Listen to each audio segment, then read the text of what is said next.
In February 2022, Amentum acquired PAE in a $1.9 billion all-cash deal, and shortly after, John Heller was tapped to lead the combined enterprise. In this interview, we spoke with Amentum CEO John Heller to get an inside look at the company 1 year later. John previously served as CEO of PAE, and he's a recipient of multiple Wash100 Awards. If you enjoyed this interview, please like, share, subscribe, and turn on notifications. Also, we would love to hear from you. If you have a question for the leaders of GovCon, please drop a comment below or email studio@executivemosaic.com.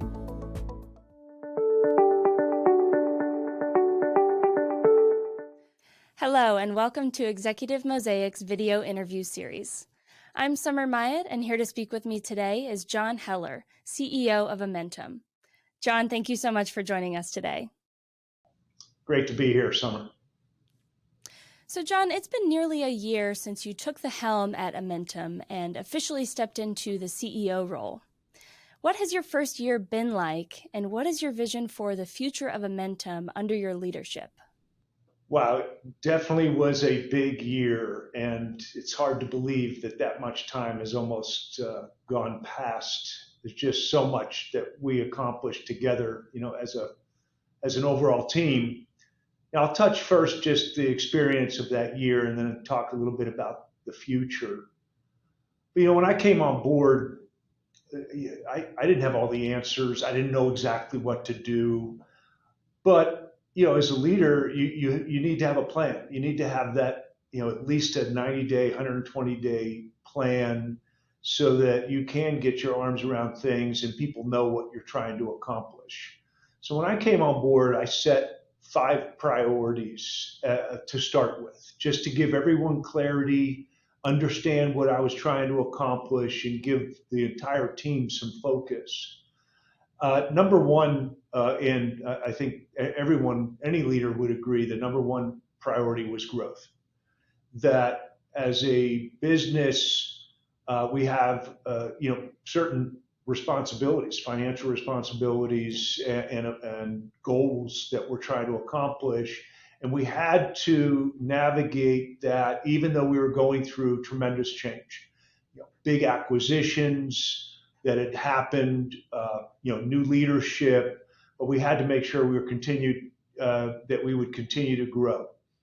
Second was leadership, and making sure that we made the changes on leadership as we were trying to pull a big acquisition together into Amentum, because people want to understand what's happening. And if you don't make those leadership changes quickly, there's a lot of uncertainty. So removing that uncertainty, providing focus so that the business could operate effectively, and doing those things around leadership. The third was team building. And I learned long ago that if you expect teams to be effective, then you have to work at it. They don't magically become effective just because you put the right leadership in place and you organize a certain way. You have to work, and you have to do things around team building to break down barriers and to make things effective at the team level, at the executive level, but all the way down to the lowest level. So focusing on team building. The fourth thing was synergies. We had a big objective around synergies, and we identified that as a major priority to focus on it and get it done, and allow the business to move beyond that big objective in the first year.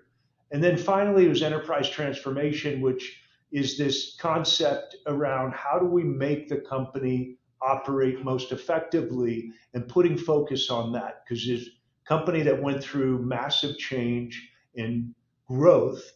The enterprise also needs focus to improve performance. So we worked on those 5 things.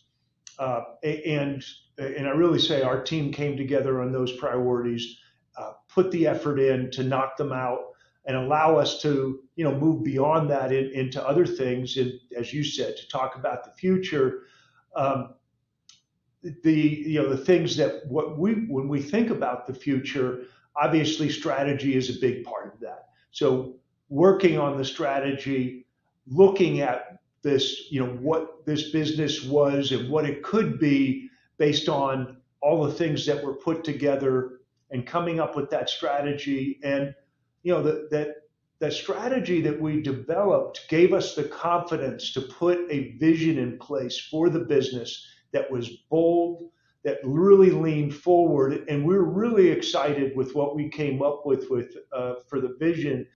Having a vision for Amentum of creating a safer, smarter, and cleaner world really reflects who Amentum is today and where we're going in the future. John, you mentioned strategy. I know you're working on a newly refreshed strategy for Amentum. What can you tell us about this new strategy? What's changing for the company, and how do you think the new strategy will impact that number one priority of overall growth? Yeah, I mean, when you think about Amentum today, I really think about it as like Amentum 2.0. I mean, the company went through major transformation over the last 3 years, and really in 2.5 years doubled in size, approximately 45,000 employees operating around the world in over 75 countries. That's a significant change that took place, and it really, as I mentioned, the confidence that we had in, we looked at our business and wanted to define us in a way that really portrayed what's happening in Amentum. And we describe ourselves as a global leader in engineering, project management, and really about integrating solutions. So these three elements, that engineering, project management, and integrated solutions, reflect kind of the who we are and gives us the basis of our strategy. Our strategy is also built on this differentiators. What makes Amentum different? What makes us more effective in compared to our competitors? And I really think one of the key elements we zeroed in on was this concept of agility, the ability to be agile in delivering projects of scale and complexity. Now, Amentum has a history of being able to work on some of the largest and most complex challenges that the United States has faced over decades, and really the history going back a century.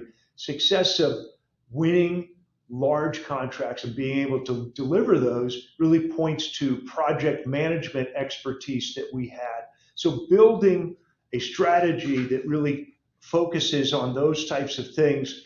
And then we focused in on four major capabilities that the company has and how those capabilities really create growth market opportunities. So the four for us is engineering modernization, infrastructure modernization, environment and energy solutions, and data intelligence and analytics.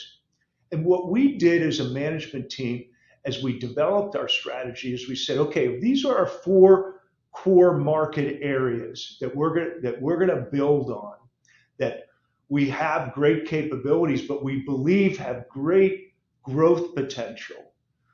What I asked each of the business leaders to identify what are the core markets in each of these areas that we operate in today, that we believe have growth potential, but then building on that, what are the adjacent market areas? And then finally, what are some emerging market areas? Meaning the core, we have great expertise, great past performance. The adjacent market areas are we're moving into, we've demonstrated capability, we know the customers, we have great belief that we can grow in these adjacent markets. But then what are the emerging market areas that we're not necessarily doing work in today, but have great potential for growth, that maybe have high growth trajectory in terms of spending. And that's where we really focused, identifying in our strategy those three areas of growth: core, adjacent, and emerging. Key to our success, though, was to be sure that we were organized appropriately to grow into those market areas that I described. So we organized the business into three growth areas: engineering, science, and technology, national security, and critical missions. And we have three presidents that are focused in leading those areas, but each of those areas have core growth focuses from engineering, science, and technology. It just follows from engineering, really this idea of engineering modernization and supporting our customers and modernizing their infrastructure. Science, this idea that we have capability to help our government develop new technologies that can help counter future threats. And then finally, this idea that technology is key to everything that the government does in helping integrate technologies, building the future in terms of what the government's doing, making how the government operates more efficient and more effective. So we have a business focused on that, a business focused on national security, which is really in two major areas: intelligence and intelligence analytics and data analytics, helping our intelligence community in these areas, but also working with our government in areas of energy sustainability and environment. If we think in terms of how these areas have become more national security elements of our U.S. government, and we can see that how that's emerging today. Huge opportunity in working with renewables and helping our government move beyond our use of carbon energy sources, and then of course environmental areas where the climate change is impacting infrastructure, and helping to see what's next in that area and helping the government avoid problems that climate change might create. And then finally, critical missions. This is really focusing in areas that we have a lot of leadership in terms of infrastructure modernization, virtual training, augmented reality, and how we can enable a government to be more effective in preparing our armed forces and other government agencies for the future. And then finally, technology around predictive analytics, and so using smart tools to make infrastructure more efficient. One thing that we've done to help is we've developed a technology council that exists across our business, and their objective, is to look at what technology we are using today so that we have that awareness across our business, so that we don't become siloed in how we're using technology. So we want to be sure there's awareness so we can bring those technology capabilities to each of our businesses. That technology council is doing a great job at just increasing awareness, so we have all of people that are working in each of our businesses sitting on that technology council and seeing what's going on, but also helping us identify where we can bring additional technology that can help improve the solutions that we're delivering in each of these areas. So as we think about national security and data intelligence, environment, energy, where do we see technology being used out in the commercial markets that could be brought into what we're doing? So we're being very proactive, and so we're not just waiting for a company to come on the market that might be for sale. we're actually proactively going out in the market, identifying companies that are utilizing technology in these areas, in this safer, smarter, cleaner area, and talking to those companies to see, A, can we partner with them? B, is that an acquisition opportunity for us that we can add to our business? John, you just mentioned a few technologies, and I'm curious, which emerging technologies do you anticipate will have the greatest impact on the public sector in the next few years? Well, geez, that's such a broad question, right? The government is so big that there are so many areas where technology is being developed, and obviously we can't focus on everything that's out there. There are so many opportunities though for us. We really would align where our core capabilities are. So first would be engineering modernization that I mentioned was a core growth market focus for us, and where what we would see there is the growth and importance of UAVs and counter UAV. We've seen just recently on the battlefield, over in Ukraine, and seen how effective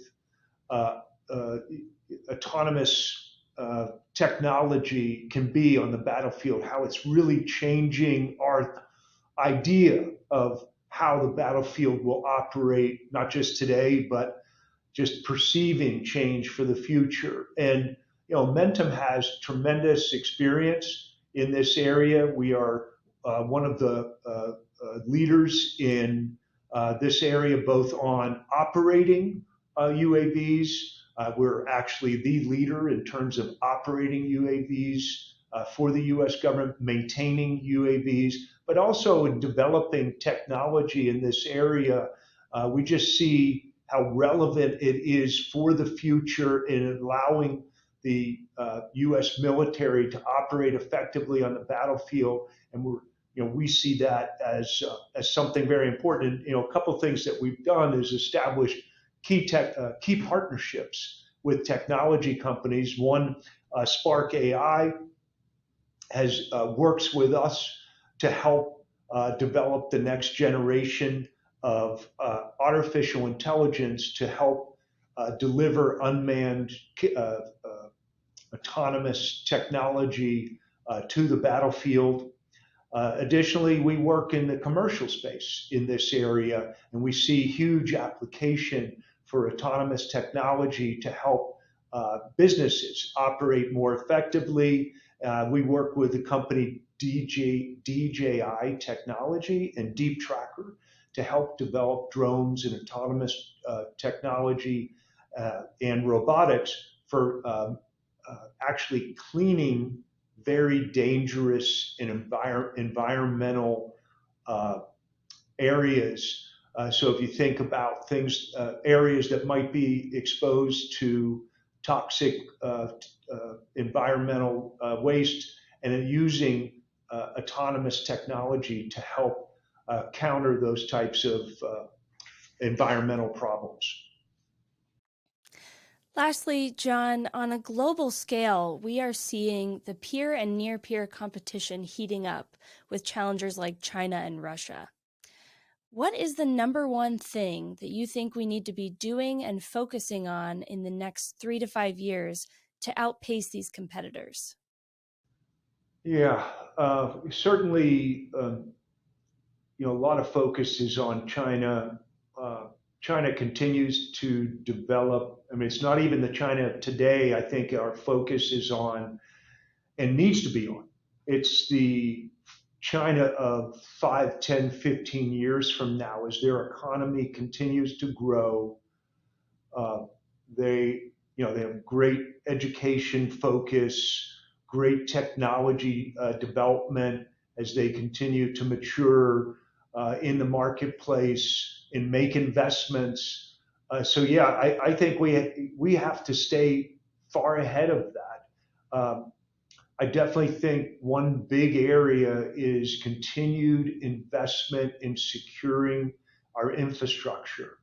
I touched on some of this, but to add to that, this idea of infrastructure that as we think about our energy infrastructure, the data infrastructure that we have, that we depend on every day, we're being attacked constantly by, it's not worth naming names. We just know that the country's being attacked via areas of our infrastructure, looking for vulnerabilities, creating havoc in our banking systems, certainly in social media, trying to change narratives around things that we take for granted on messaging in social media.